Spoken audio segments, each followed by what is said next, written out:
our channel. For today's DIY, we'll need brushes, chalk paint, and tin platters. I'm going to add a piece of paper towel in the middle of the platters where the hole is so it keeps things cleaner. So I'm thinking of adding sealer once I'm done painting them, since I have leftover from the mason jars, because I don't want the paint to chip off and then end up on my food or fruit when I put the platter to use. Most of the things I paint, I try to give them a rustic farmhouse look.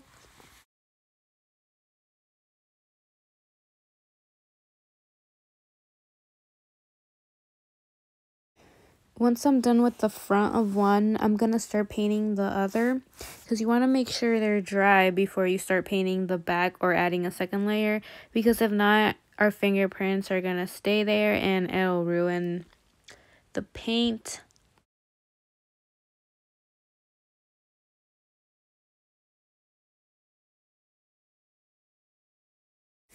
I'm adding the second layer to the front of one. Just real nice and easy along the edges. I forgot to mention earlier, but I bought these tin platters at Marshall's. You know, you can assemble them at the end, which is what we'll be doing. Once they're totally dry, we take them outside to add the sealer. Remember to always read the instructions on the sealer bottle. Remember to always shake well. You have to make sure that the type of paint you use can hold the sealer, and vice versa. You want to spray all around. After you're done adding the sealer, just let them out to dry. Best to leave them outside because the smell is pretty strong and you don't want your house to be smelling like chemical. Once the layers of sealer are dry, we can bring them in and start assembling them.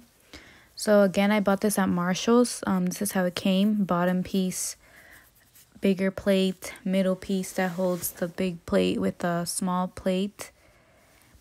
And so you want to make sure the paint doesn't chip.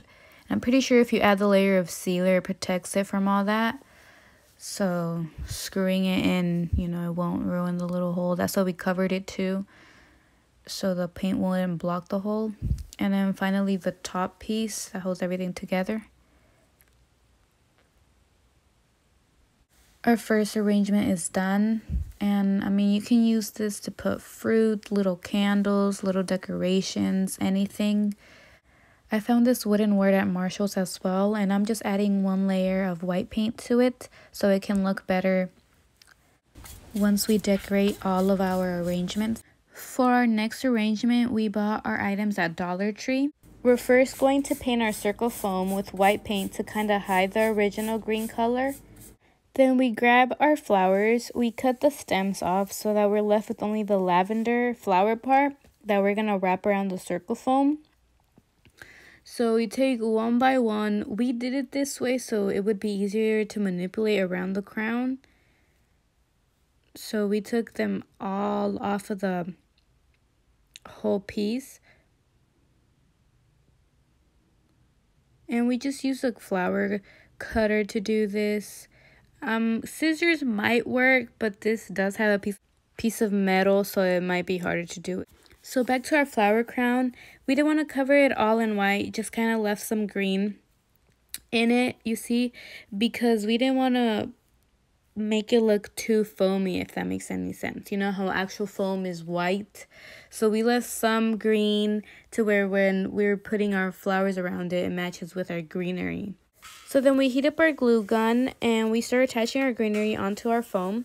You want to make sure you add enough glue to hold down your flowers, whether you make it out of plastic or you use actual real flowers, but you want to use enough glue. We went ahead and added not only our lavender pieces to our foam, but also some of our green leaves. You want to add them overlapping one another in a way to cover as much ground as possible. I cut up some of the flowers even more to where I was just gluing my lavender onto the foam. So I'm almost done putting all my lavender pieces around. Now I'm just adding the extra little pieces I cut up. So I finally got it to look like I wanted to, or what I had in mind. But now, like, you just want to make sure well, if you don't want to cover it all, you don't have to, but I did want to make it look a little fuller, so I was messing around with it a little bit more, putting pieces here and there. I did put some of my lavender pieces like on the inside. I was just gluing and gluing some on the inside and outside as well. This flower crown, I am going to be adding it to this wood tray I found at Marshall's. This is a wood tray thingy I was talking about that I found at Marshall's. I went ahead and added some specks of white to it to make it match my theme. But all I did was glue my flower crown onto the metal part of it. You see where it makes the X. For our last arrangement, I'm going to be using this little 3-cup thing that I found at Ross. I bought this fake grass at Dollar Tree along with the moss over there. So I put moss inside of my jars. I just filled it up to the top.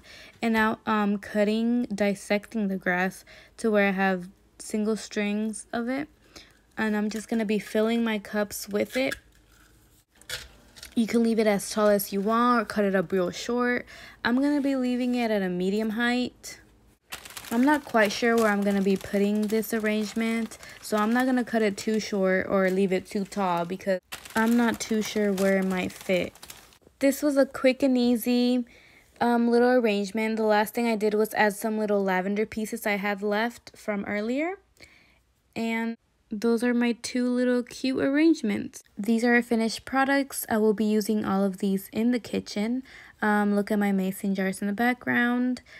This is how my flower crown turned out. These are finished mason jars from our last video. If you haven't seen it yet, please go watch it. Quick and easy. This is how we arranged them in one corner of our kitchen. Please don't forget to subscribe and like our videos.